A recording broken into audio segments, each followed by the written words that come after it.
মুসা আলাইহিস সালাতু ওয়াস সালামকে বলা হলো, তোমার হাতের লাঠি ছেড়ে দাও।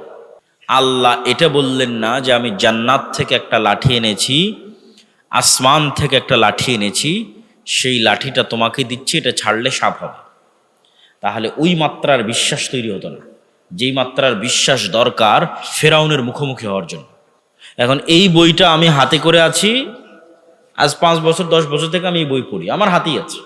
আমার হাতে 5-10 বছর থেকে যে লাঠি আছে, সেই লাঠি এখন সাপ হচ্ছে। আসমান জান্নাত থেকে আসা বিশেষ লাঠি তো সাপ হতেই পারে, অস্বাভাবিক কিছু না। আমি তো নিজে এই লাঠিকে গাছ থেকে ভেঙে কেটেছি, এটা তো কোনো স্পেশাল লাঠি নয়, এটা তো নর্মাল লাঠি, আমি ব্যবহার করছি 10 বছর থেকে। এটা কেমনে সাপ হতে পারে? এটাই গায়েব, যে গায়েবে আল্লাহ সুবহানাহু ওয়া তাআলার ক্ষমতা কত বেশি, এটার একটা আলামত মুসা আলাইহিস সালাতু ওয়াস সালাম দেখছেন। এবং এটাই ছিল কারণ যে জাদুকরেরা কেন সিজদা করবে। আপনি নিশ্চিত থাকেন, জাদুকরদের হাতের লাঠি এবং জাদুকরদের দড়িও সাপে পরিণত হয়েছিল। জাদুকরদের হাতের লাঠি এবং দড়ি সাপে পরিণত হওয়ার পরেও মুসা আলাইহিস সালামের সাপে এমন কি ছিল যে তারা সিজদা দিল। অনেকেই মনে করে যে মুসা আলাইহিস সালামের সাপ তাদের সব সাপ খেয়ে ফেলেছে এই জন্য। এটা একটা কারণ হতে পারে, কিন্তু আসল কারণ কোনটা সেটা আপনাকে আমি ধরিয়ে দিচ্ছি, তাহলে আপনি বুঝতে পারবেন। আজকের এই 3D প্রযুক্তির যুগে এবং ভিডিও অ্যানিমেশন 3D অ্যানিমেশনের যুগে আমি আপনার চোখের সামনে এই বইকে সাপ বানিয়ে দিতে পারবো। কিসে? স্ক্রিনে, মোবাইলের স্ক্রিনে, টিভির স্ক্রিনে, কম্পিউটারের স্ক্রিনে আমি অ্যানিমেশন করব, ডিজাইন করব, আপনার চোখের সামনে দেখবেন যে এই বইটা আস্তে আস্তে সাপ হয়ে যাচ্ছে, স্ক্রিনে দেখতে পাবেন ডিজাইনের মধ্যে। এই বইটা এখন সাপ হয়ে গেল, ঠিক আছে, স্ক্রিনে দেখতে পাচ্ছি সাপ হয়ে যাচ্ছে। আবার যদি 3D কোনো চশমা চোখে দেন, আবার ওই সাপ যদি ছোবল মারে, তাহলে ওই চশমা চোখে দিলে মনে হবে স্ক্রিন থেকে বের হয়ে এসে আমাকে ছোবল মারতেছে। ওই প্রযুক্তিও আছে। আবার চোখ থেকে চশমা খুললে দেখবেন আরে না, সাপ তো স্ক্রিনেই আছে। সাপে পরিণত হয়েছে চোখে। বাস্তবে কি? বাস্তবে নয়। আজকের বিজ্ঞানের পক্ষে সম্ভব নয় যে এটাকে সাপে পরিণত করবে বাস্তবে। কোথায় সম্ভব? চোখের ভেলকিতে, ডিজাইনে সম্ভব, 3D অ্যানিমেশনে সম্ভব। এটাও দেখানো সম্ভব যে এসে আপনাকে ছোবল মারতেছে, আপনি ভয় পাবেন, এটাও দেখানো সম্ভব। তাহলে তাদের লাঠি এবং তাদের দড়ি সাপে পরিণত হয়েছিল, এটা ছিল চোখের ভেলকি, ঠিক আজকের যুগের স্ক্রিনের, মোবাইল কম্পিউটারের স্ক্রিনের ডিজাইন। That's it. আর মুসা আলাইহিস সালাতু ওয়াস সালাম এটা ছিল আস্ত যেই সাপ এখন মেঘনা নদীতে ঘুরে বেড়াচ্ছে, এই বইটা এখন সেই সাপে পরিণত হয়েছে। আস্ত যেই সাপ মেঘনা নদীতে ঘুরতেছে, চোখের ভেলকি না। মুসা আলাইহিস সালামের হাতের লাঠি আস্ত জ্যান্ত জীবন্ত সাপে পরিণত হয়েছিল। আর জাদুকরদের লাঠি এবং দড়ি আস্ত জ্যান্ত জীবন্ত সাপে পরিণত হয়নি। আমাদের আজকের যুগের যেমন 3D ডিজাইন, এরকম কোনো এক প্রযুক্তির মাধ্যমে, জাদুকরী কোনো প্রযুক্তির মাধ্যমে চোখের ভেলকিতে মনে হচ্ছিল যেন সাপ। আর মুসা আলাইহিস সালাতু ওয়াস সালামেরটা বাস্তবে সাপে পরিণত হয়ে গেছে, যেটা ওই কালেও অসম্ভব, এই কালেও অসম্ভব। আজকের বিজ্ঞানের এই উন্নত প্রযুক্তির যুগে অসম্ভব, আজ থেকে 5000 বছর আগে অসম্ভব। তো জাদুকরেরা তো জানে যে হ্যাঁ, চোখের ভেলকিতে সাপ হতেই পারে, বাস্তবে সাপ হয়ে গেছে এইটাই তো তাদের বিশ্বাস হয় না। যখন তারা দেখছে মুসা আলাইহিস সালাতু ওয়াস সালামের লাঠি জাদুর সাপ নয়, এটা সত্যি জ্যান্ত জীবন্ত আস্ত সাপে পরিণত হয়ে গেছে, তখন তারা বুঝে গেছে যে এটা কোনো জাদুর শক্তি নয়, এটা কার শক্তি? রব্বুল আলামিনের শক্তি। এই জন্য তারা সিজদায় অবনত হয়েছে। বলছিলাম মুসা আলাইহিস সালামের অন্তরে ইয়াকিন তৈরি হয়ে গেছে যে চোখে যা দেখা যায় তাই সব কিছু নয়। চোখে দেখছি এটাকে লাঠি, এখন তো সাপ হয়ে গেল। এই একটা বিশ্বাস, ইয়াকিনের লেভেলে পৌঁছে যাওয়া, যে আমি চোখে দেখছি ফেরাউন অনেক শক্তিশালী, তার ভয়ে আমি পালিয়ে গেছি, আজ 10 বছর থেকে পলাতক আছি। কিন্তু আল্লাহ যখন তার অন্তরে ইয়াকিন তৈরি করে দিলেন, তখন মুসা আলাইহিস সালাম বুঝলো যে লা হাওলা ওয়ালা কুওয়াতা ইল্লা বিল্লাহ। আল্লাহর শক্তির সামনে ফেরাউনের শক্তি দুর্বল, জিনা। আল্লাহর শক্তির সামনে ফেরাউনের শক্তি জিরো। দুর্বল বললে ঈমান থাকবে না। এখন মিলিয়ে নেন, আল্লাহর শক্তির সামনে আমেরিকা এবং ইসরায়েলের শক্তি যদি বলেন কম, তাহলে এখনো গায়েবে ইয়াকিন তৈরি হয়নি। আল্লাহর শক্তির সামনে আমেরিকা এবং ইসরায়েলের শক্তি কি? জিরো। এটা মুখে বলা না, এটা বাস্তবে যেই দিন বিশ্বাস অর্জন করা যাবে, এটার নাম ঈমান বিল গায়বে ইয়াকিন। এইটার উপর যেই দিন মুসলমানেরা বাস্তবে বিশ্বাস অর্জন করতে পারবে, ওই দিন গোলামি থেকে মুক্তির রাস্তা শুরু। এইটার উপর বাস্তব ইয়াকিন লাগবে। ঈমান বিল গায়বে ইয়াকিনের মধ্যে আরো একটা জিনিসে ইয়াকিন জরুরি ভিত্তিতে লাগবে, সেটা হচ্ছে পরকাল, জান্নাত। এটা ছাড়া মুসলমানদের বিজয় সম্ভব নয়। আসহাবুল উখদুদের মতো ঈমান পরকালের উপর। আসহাবুল উখদুদের ঘটনা আপনাদের জানা আছে। ওয়ামা নাকামু মিনহুম ইল্লা আন ইউমিনু বিল্লাহিল আজিজিল হামিদ, যে আল্লাহ সুবহানাহু তাআলা বলছেন যে আসহাবুল উখদুদকে আগুনে জ্বালিয়ে দেওয়া হচ্ছে শুধু এই কারণে যে আসহাবুল উখদুদ আল্লাহ সুবহানাহু তাআলার উপর ঈমান রাখত। তো ওরা আগুনে ঝাঁপ দিচ্ছে কেন? ওরা আগুনের মধ্যে জান্নাত দেখতে পাচ্ছিল। বাড়িতে ফিরে যাচ্ছে না কেন? বাড়িতে জাহান্নামের আগুন দেখতে পাচ্ছিল। এটা এমনি দেখতে পাওয়া না, বাস্তব দেখতে পাওয়া, বাস্তব যে আমার সামনে জ্বলন্ত আগুন আছে, এটা তো জান্নাত। ওরা জান্নাতে ঢুকে গেছে। আসহাবুল উখদুদের লোকেরা আগুনে ঢোকেনি, কিসে ঢুকেছে বলেন তো? জান্নাতে ঢুকে গেছে। আর ওদের বাড়ি ঘরে ফিরে যায়নি কেন? ওদের বাড়ি ঘরে কি আছে? জাহান্নাম। মুসলমান যেই দিন এইভাবে জান্নাতকে দেখতে পারবে, এইভাবে পরকালকে দেখতে পারবে, সেই দিন মুসলমানদের বিজয় শুরু হবে।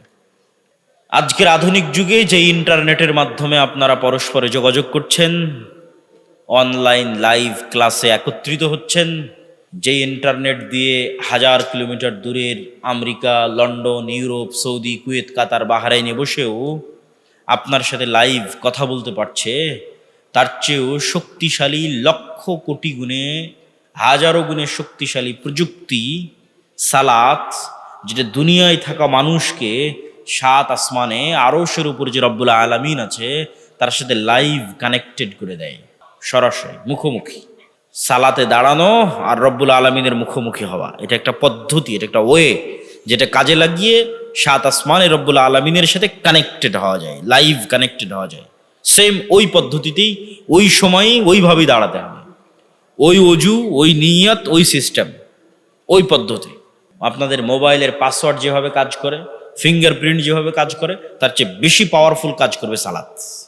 যে আপনি চাপ দিলেন ওপেন হয়ে গেল, ওর চেয়ে বেশি পাওয়ারফুল। দাঁড়াবেন, সাথে সাথে রব্বুল আলামিন আপনার সাথে কানেক্টেড হয়ে গেল।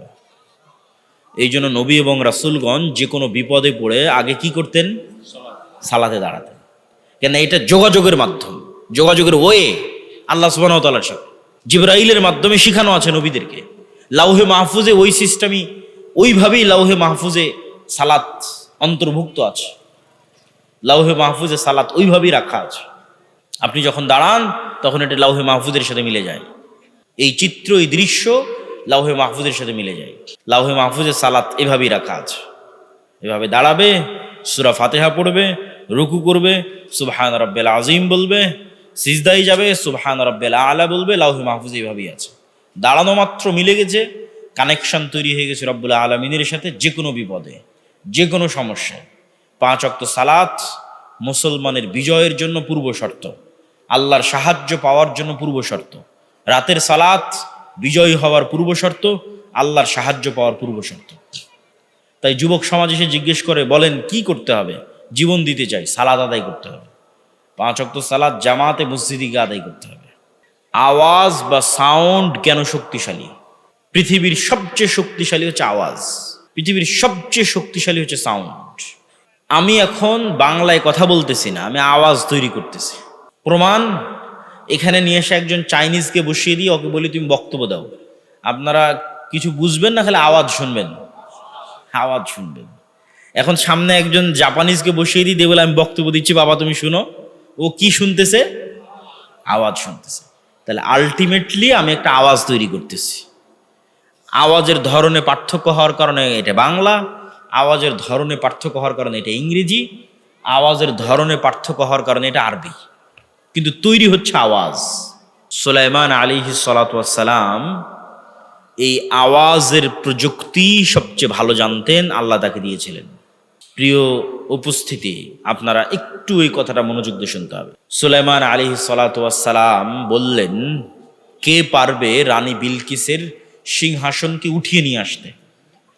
ক্বালা ইফরিতুম মিনাল জিন, ইফরিত নামক জিন বলল, আপনি এখন যে মাজলিসে বসে আছেন এই মাজলিস থেকে ওঠার আগেই আমি ওই সিংহাসন এখানে নিয়ে আসব। সুলাইমান আলাইহিস সালামের পছন্দ হয়নি, এত দেরি আমার হবে না, আমার আরো দ্রুত লাগবে। আল্লাযী ইনদাহু ইলমুম মিনাল কিতাব, যার কাছে কিতাবের জ্ঞান ছিল, এখন জিন কি মানুষ তা কোরআনে বলা নাই, কিন্তু বেশিরভাগ মুফাসসিরিন ইকরাম লিখেছেন এই মানুষ জ্ঞানের শক্তিতে বলতেছে, জ্ঞানের শক্তি, যে চোখের পলক পড়ার আগে রানী বিলকিসের সিংহাসন এখানে উপস্থিত হবে। আল্লাহু আকবার। কিছু মুফাসসির লিখেছেন সেই জ্ঞান ছিল বিশেষ জিকিরের জ্ঞান, সাউন্ড টেকনোলজি, আওয়াজ, বিশেষ কোনো জিকির যা লাউহে মাহফুজে আছে, সেই বিশেষ জিকিরের জ্ঞান তার কাছে ছিল। জাস্ট ওই জিকিরের মাধ্যমে সে সিংহাসনকে চোখের পলকে ট্রান্সফার করেছে। আজকের যুগে কি ট্রান্সফার হয়? ডাটা ট্রান্সফার হয়। আমি লিখতেছি, ওইটা ট্রান্সফার হচ্ছে, কিন্তু বস্তু ট্রান্সফার ইম্পসিবল। এই টিস্যুটা এখান থেকে চোখের পলকে আমেরিকা যাবে, এটা অসম্ভব।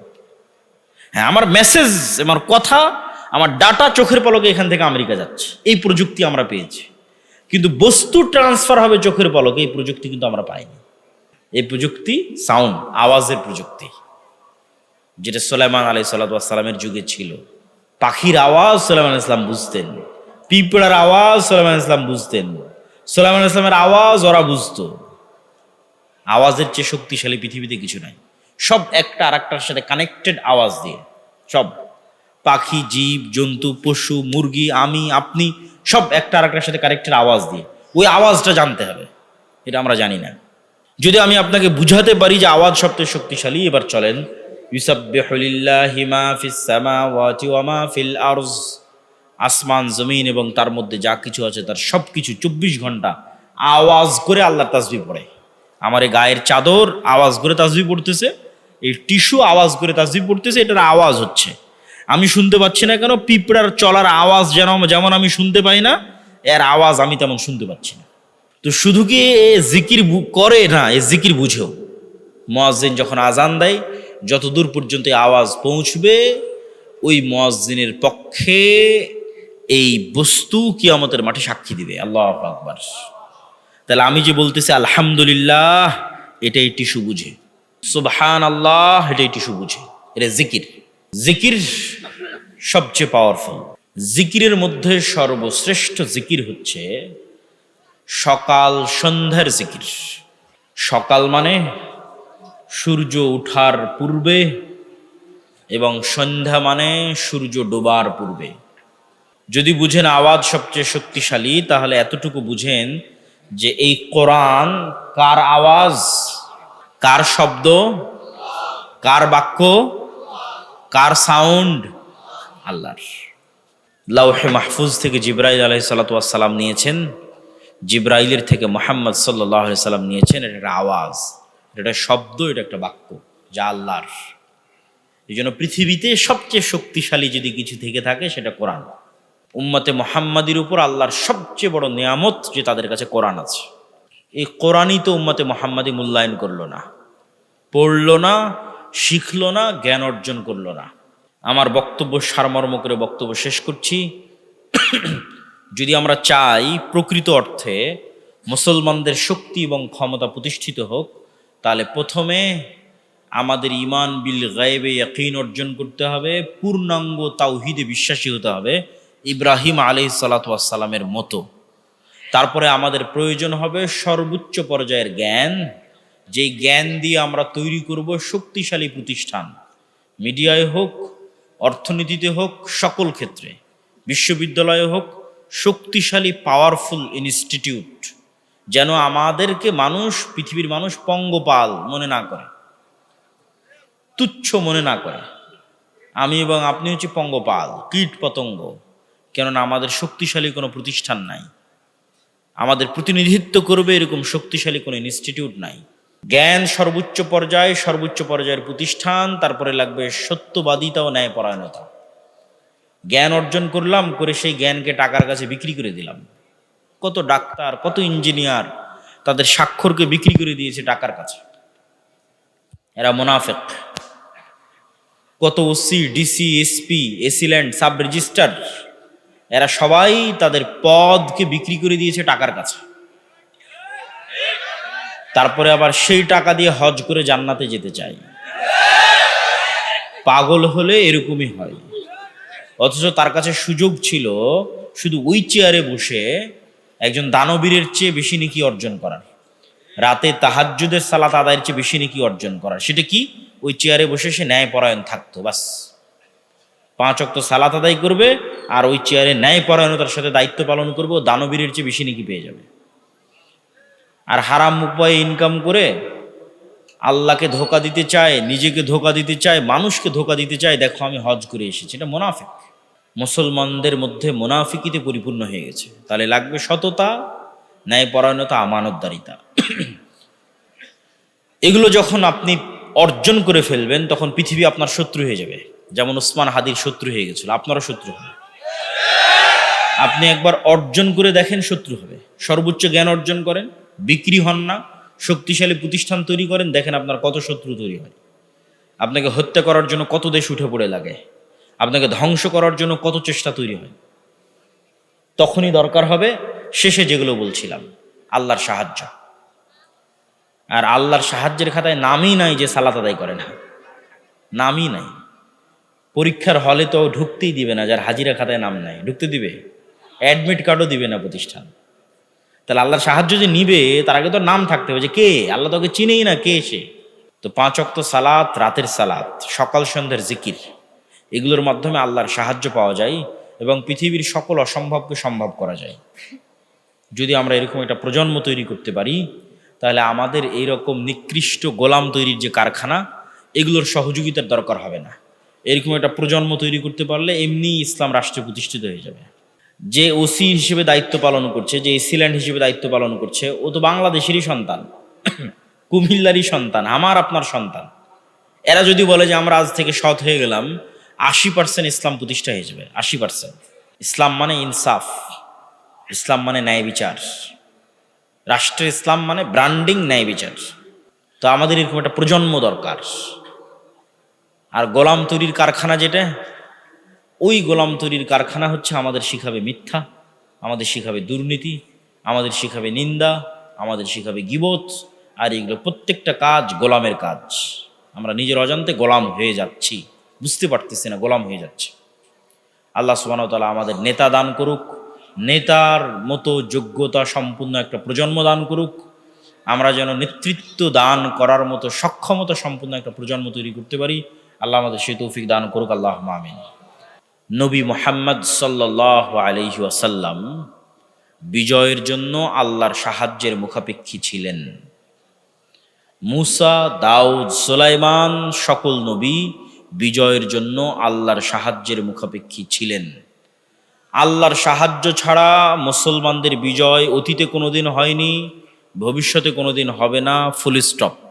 এই জন্য আমাকে এবং আপনাকে আগে নিশ্চিত করতে হবে যে আমি আল্লাহর সাহায্য কি পাচ্ছি, আল্লাহর সাহায্য কি আসতেছে, এটা নিশ্চিত করতে হবে। নিশ্চিত করবেন কি দিয়ে? এটা একটা খুব জরুরি বিষয়। আল্লাহর সাহায্য ছাড়া মুসলমানদের বিজয় হবে না, সম্ভব নয়। নবীদের হয়নি, আপনাদেরও হবে না, আমাদেরও হবে না। আল্লাহর সাহায্য নিশ্চিত করতে হবে। মুহাম্মদ সাল্লাল্লাহু আলাইহি ওয়াসাল্লাম বদরের যুদ্ধের আগের রাতে লম্বা সালাত আদায় করছেন। সেই লম্বা সালাত দেখে আবু বকর রাদিয়াল্লাহু তাআলা আনহু পর্যন্ত ক্লান্ত। কাফাকা মুনাশাদাতাকা রাব্বাক, হে আল্লাহর নবী, যথেষ্ট হয়েছে, আর কত দোয়া করবেন, আর কত সালাত আদায় করবেন? আপনি তো আল্লাহর নবী, আল্লাহ তো আপনাকে বিজয় দিবেই, আর কত?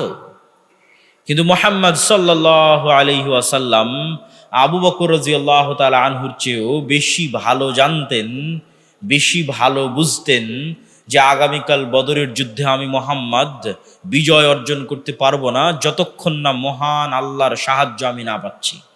আর মহান আল্লাহর সাহায্য ততক্ষণ পর্যন্ত আমি পাবো না যতক্ষণ না আমি রাতের সালাতে না দাঁড়াচ্ছি। তাহলে নবী মুহাম্মদ সাল্লাল্লাহু আলাইহি ওয়াসাল্লাম রাতে সালাত আদায় না করে আল্লাহর সাহায্যের বিষয়ে নিশ্চিত হতে পারছেন না। আর সেই নবীরই উম্মত গুনাহগার, পাপিষ্ঠ আমরা 5 ওয়াক্ত সালাত, রাতের সালাত বহুদূরের কথা, 5 ওয়াক্ত সালাত আদায় না করেই শুধু মিছিল আর তাকবীর দিয়ে ইসলামকে বিজয় করে দেব। আমার কথা কি বোঝা যায়? মুসলমান যদি মনে করে তাদের মুক্তির দরকার, শুরু হবে সালাত দিয়ে। 5 ওয়াক্ত সালাতে নাই যে, তাকে আল্লাহ চিনে না, সে কে? তাকে আল্লাহ জানে না, সে কে? সে কিসের তাকবীর দেয়, কিসের মিছিল করে, কিসের কথা বলে যে আমি জীবন দিব, কিসের? 5 ওয়াক্ত সালাতে আছে যে তাকে আল্লাহ চিনে যে হ্যাঁ সে মুসলমান, সে আমার সাহায্য চায়, সে ইসলামকে বিজয়ী করতে চায়, তাকে আল্লাহ সুবহানাহু ওয়া তাআলা চিনে, তাকে আল্লাহ গণার মধ্যে ধরবে, কাউন্ট করবে। 5 ওয়াক্ত সালাতের পরে লাগবে রাতের সালাত। সালাতে আসমান থেকে গায়েবী মদদ নেমে আসে।